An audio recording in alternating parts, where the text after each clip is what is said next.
Hello guys, welcome to the channel of all about education and technologies. In this lecture we will learn about different parts of the heart and its functions. Different parts of the heart are superior vena cava, right pulmonary artery, pulmonary trunk, right atrium, right pulmonary veins, fossa ovalis, pectinate muscles, tricuspid valve, right ventricle, chorda tendineae, trabecula carni, inferior vena cava. Next comes the aorta, the left pulmonary artery, left atrium, left pulmonary veins, mitral valve, aortic semilunar valve, pulmonary semilunar valve, left ventricle, papillary muscles, interventricular septum, and the epicardium, myocardium, and endocardium. Now let us see the function and the position of these different parts. Left atrium. It acts as a holding chamber for blood, oxygen-rich blood, returning from the lungs through pulmonary vein and acts as a pump to transport blood to other areas of the heart. Blood is then pumped to left ventricle chamber through mitral valve. Right atrium. It receives deoxygenated blood from the body through vena cava, both the vena cava, and pumps it into the right ventricle, which then sends it to the lungs to be oxygenated. Pulmonary vein.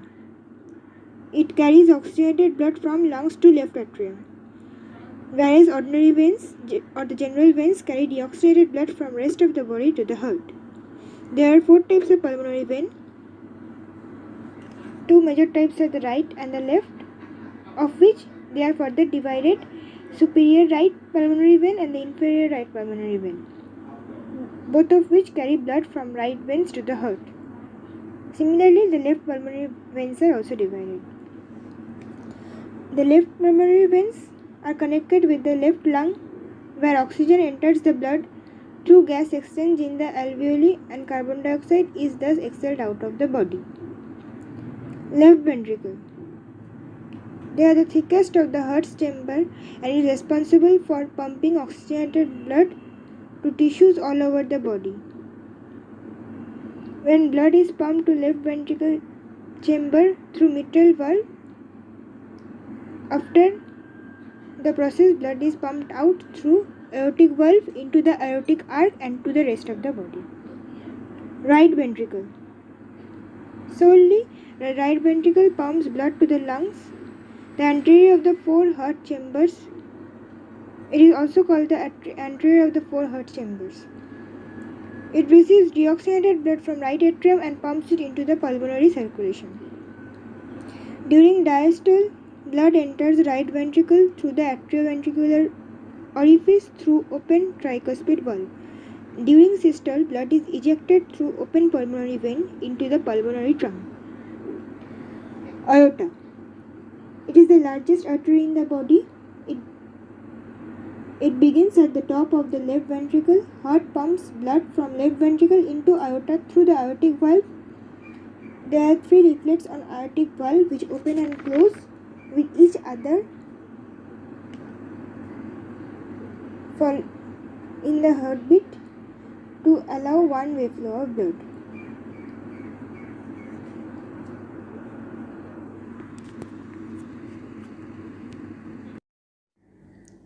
Fossa ovalis.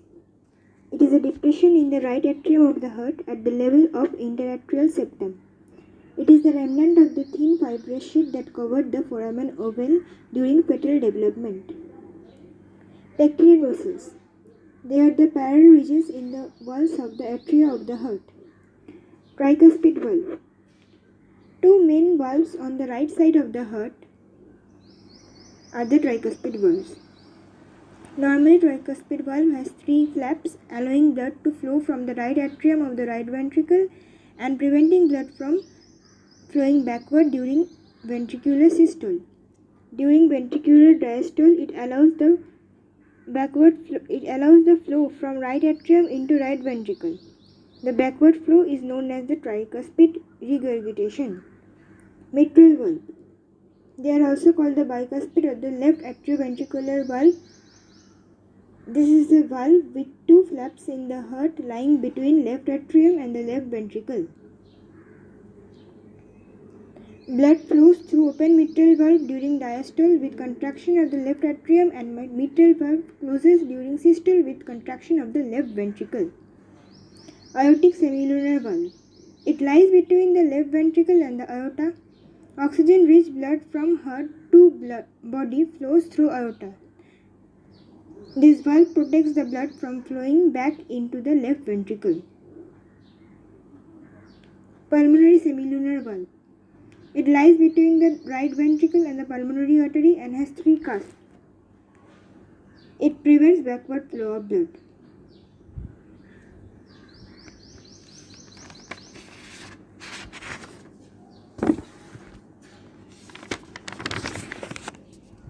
Superior vena cava. It returns the deoxygenated blood from systemic circulation to right atrium of the heart. It receives blood from the upper half of the body above diaphragm. Inferior vena cava. It brings the deoxygenated blood from lower part of the body to the right atrium. The pulmonary trunk. It is a major vessel of heart which originates from the right ventricle and branches into right and left pulmonary arteries, which leads to the lungs.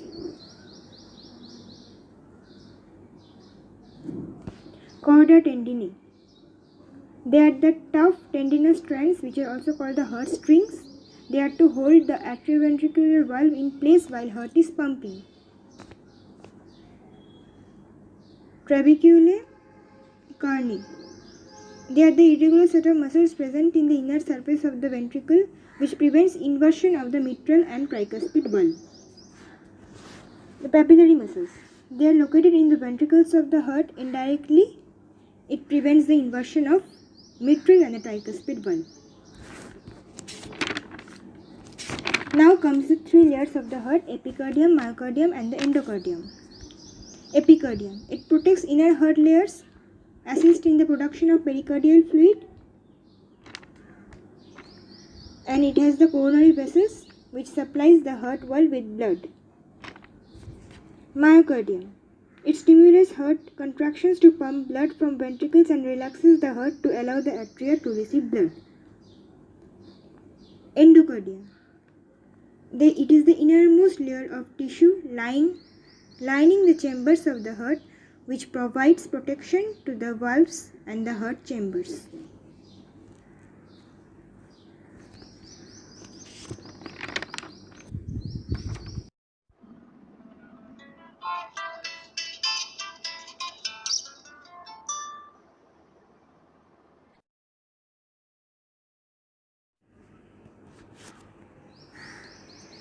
Deoxygenated blood from all over the body enters the right auricle through inferior and superior vena cava. It then enters the right ventricle through tricuspid valve, and through the pulmonary artery it enters the lungs through pulmonary valve. The pulmonary vein carries the oxygenated blood, which is done through the gas exchange in the alveoli of the lungs, and it carries the blood from the lungs to the left auricle of the heart, and the blood through the left auricle passes through the mitral valve to the left ventricle, and from there through the aortic valve into the aorta. It is circulated throughout the body. So I am ending the topic here. Thanks for watching the video. If you have any doubt, you can ask in the comment box. I will try to answer it. Thank you.